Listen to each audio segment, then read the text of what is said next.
What is going on, Salami Squad? It is your boy, Mike Richman, in the cut with Jimmy, and we are about to get into some NHL round 2 of the playoffs, boy. We have finally made it. We are winding down. Teams are cutting down, and winners are being decided. So getting on into it here, we're going to talk about the first series in round 2 here. We got Montreal Canadiens versus the Winnipeg Jets. And obviously today's date is 6-1, and this series is yet to start yet. But I know you want to touch on the Canadiens here getting into this round 2. So how'd they do it, Jim? Oh my goodness. This was monumentous. I cannot believe as a hockey fan that they were able to not only beat the Toronto Maple Leafs, but beat them in such a fashion as a comeback, coming down from a 3-1 deficit in the series and coming back and winning that series. That's incredible. Lears thing, yeah. It was unbelievable. Like, the Canadiens aren't a bad team per se. They were the worst team from the Canadian division going into the playoffs, so that's like something to be said there, I suppose. But at the same time, they gave the Flyers a run for their money last year in the playoffs, almost beat them in the series. They obviously have probably the best goaltender of our generation, Carey Price. Granted, he's getting older. I don't think he's necessarily the best goaltender at the moment. But in terms of longevity and how good he was and how dominant he was as a performer, he carried that team for 10 years. So he's, I think, the backbone of that team, obviously. And when I look at this Game 7, they played it last night, the Toronto Maple Leafs could not figure out Carey Price. They could not figure out how to score. But that really wasn't the issue. I don't think goaltending necessarily stole that series for the Canadiens.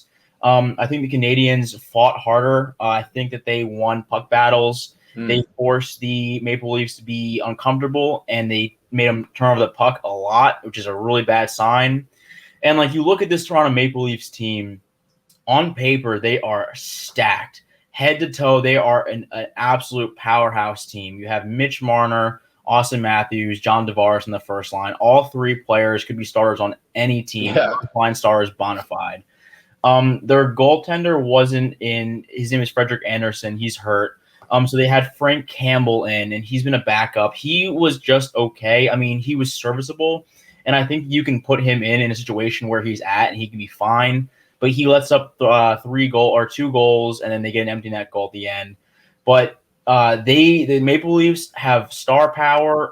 They have a pedigree of being an original 6 team, so they've been in the league since the league's creation. They're probably Canada's favorite team. If I were to pick a team to like represent Canada, I would choose the Maple Leafs.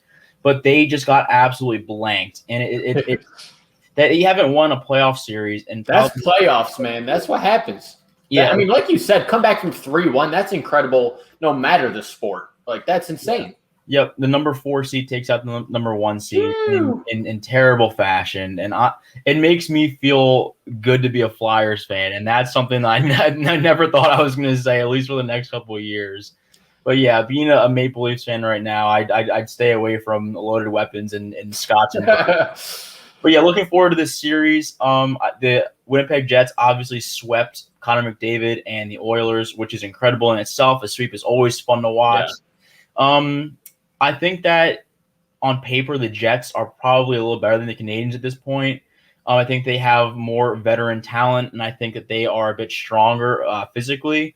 The Canadiens are faster, and they have a little bit more skill, but I think with playoff experience, with different players, I think that the Jets will take it. But at the same time, though, the same coin to that is the Canadiens just came off an emotional series, a 3-1 comeback against the best team in the North.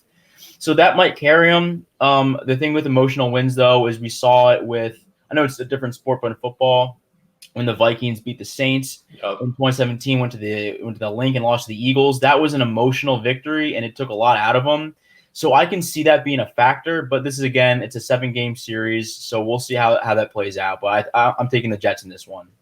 Fair enough. I agree with you. I think on paper, the Jets are a better team, but like we just saw what happened with the Maple Leafs, I mean, they might just get on another freaky run here. I mean, to be down 3-1 and then close out, get the W in the series, I mean, that you can't give them enough props. Yeah, it's phenomenal for sure. Moving on here to the next series. We are already 2 games in, tied 1-1 here. We got the Islanders versus the Bruins. Looking at game 1 here, Bruins ran away, got the dub 5-2. Then the second game, bit tighter here. Islanders win overtime 4-3 W. So, I mean, kind of just back and forth here. I mean, the Bruins kind of tossing around a little bit. Game one, I think the Islanders really gave up a bit more goals than they were hoping to there. And then we're able to just hang with them and eventually get the overtime dub in game two here. I mean, what do you think on this? Who do you think is going to, end up pulling through here in the best of seven? No, that's a great point. I think that the Islanders, I've been saying it for a while, are a defensively built team. They're built from the back end up. And to give up that many goals in the first game is certainly not the outcome you want, especially against a good, high-powered Boston team. Yeah. And I remember talking to Tom about this. I wasn't a believer about the Bruins, but they're doing the damn thing. Yeah. They smacked the Capitals 4-1 in the series. They absolutely ran over them. I think every game in that series went to overtime besides the last game when they closed the door and said, "Go home, Washington, you're done." But I think that if Boston won against the Capitals, I think that they would have went on a huge run. I think that the Islanders are suited to best them defensively. I mean, not obviously in the first game, but it's again a 7-game series, so it's a long way to go. I think that though, once the Bruins figure out the defensive scheme of the Islanders, and their scheme pretty much involves clogging up that middle section of the ice between the blue lines, and that just causes problems with break-ins. You have to dump the puck and chase. That's never a good option. You always want to carry the puck in with the skater. You don't want to throw the puck in and hope for a puck battle, especially against a tough, big Islanders team with their ginormous lineup. But the Bruins are on a tear. I think that they are determined. I think they know their cup window is closing. I keep saying that, but I think it's true. It is, though. It's facts. Yeah, their star lineup is all over 30. Obviously, they get Taylor Hall. He's, I think, 26, 27. You're in the beginning of his prime if he's not in the prime already. But they're good. I mean, Tuukka Rask has been solid behind the net, or in the net rather. They've been good defensively, and they know what to do. They understand what style of game they want to play. They want to win puck battles. Obviously, they want to get pucks deep. They want to do crisp, clean passing plays, and they want to give the puck to their stars. They want to give the puck to Marchand, sniper, Taylor Hall, sniper, Patrice Bergeron is a playmaker, and obviously Pasternak scores a hat trick in the first game. It's like there's so much star power, and it's like unlike the Maple Leafs, they're not mentally fragile. They can take a loss and be like, let's learn from this and let's recap. Unlike the Maple Leafs, I keep ripping on them, but they're a pedigree team. The Bruins have always been in the playoffs for years. The streak is pretty immaculate. Oh yeah. But yeah, I think that the Bruins eventually do take this. I think this series will go to 7. I think it's going to be an absolute bloodbath. It's going to be tough to determine who's going to if the Islanders or Bruins will advance further after and go to the Cup Finals, because I think that these two series are going to be, again, high energy, tough checking. Yeah. It's going to take a lot out of them, but I think the Bruins are going to take it in 7. Fair enough. And that's a great point about longevity for either of these teams that ends up, continuing on. I mean, hockey takes it out of you real hard, and you got to have legs. So continuing on here, next series. Right now, we got the Tampa Bay Lightning versus Carolina Hurricanes. Tampa Bay is currently leading 1-0. In that game one, they won 2-1. So, again, pretty close game. And just overall, I think both these teams match up pretty well against each other. I think they're both very good. And it's just going to be who's better on each night. We're only one game in, but it was pretty juicy. No, that's another great point. These teams are both high skill, high speed. You're going to see some pretty crazy plays coming out of these teams. They're both incredibly skilled. Their rosters are incredibly stacked.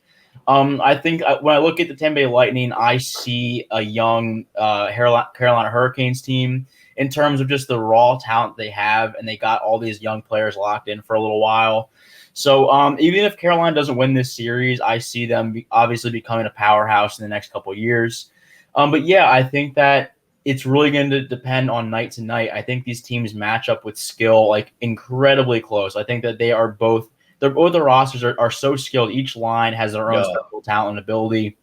They're mostly going to be fast, loose checking. When I mean like not super big hits, determining depending on the night. Again, if a player gets hurt or like a dirty play happens, I think that the pace will change and you're going to see some bigger hits. But I really think it's going to be a skill-based matchup. Both teams have incredible playmakers and snipers. The only advantage I see is Tampa Bay having the playoff experience. Obviously, To say they just did the damn thing last year, so. Yeah. Yep. So defending champs, obviously, you have to give respect to that. Carolina, though, they just came off an emotional Nashville Predators series in which the Predators, props to them, put up a great fight. That series was a blast to watch. It was super fun. I think the Carolina, it's like you're right. They have home ice advantage, so that helps out as well. But I think it's really going to come down to a night by night basis, and it's tough to pick who's going to win that series. Yeah. If I really had to choose, though, I would say Tampa Bay in 6. Might be a little bit of a hot take, but I'm feeling Tampa Bay back in the Eastern Conference Finals. That's not crazy to say. I mean, I still stand by what I said. Either one of these teams could take it, but if I had to pick, I do like Tampa Bay a little bit better because of that playoff experience. I mean, reigning champions got to just feel some type of way, dude. I mean, how do you not pick them? But all right, getting on here, Jimmy. We got something to talk about right here, all right? This next series, we got the Vegas Golden Knights versus Colorado Avalanche. Colorado won game 1, all right? And let's talk about a 7-1 playoff W. What just happened to the Golden Knights? Man. I can't actually believe that scoreboard. That is insane. Man, you're talking about a football score here. It was embarrassing to say the least. I've been on the Golden Knights bandwagon for quite some time. I'm still riding the FanDuel slip. They're winning the whole thing. Yep. I mean, again, it's one game.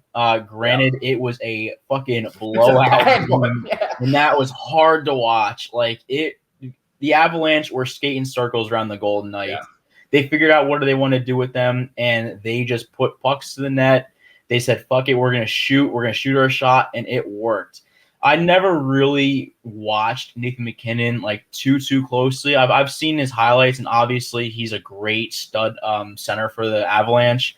But seeing him in action in a full game, you really see just the raw skill this guy has. Not only just pure talent, but his competitive edge. Like these guys are up 5-1, and they send him on a home run flea flicker down the ice, and he burns past 2 defensemen and tucks it by himself. Like, you can say sportsmanship, whatever, but you want to close the door on such a that's also playing a series of 7. You want to take every advantage you can over your opponent. I mean, winning game 1 7-1 is a statement. So mess all that sportsmanship out of here.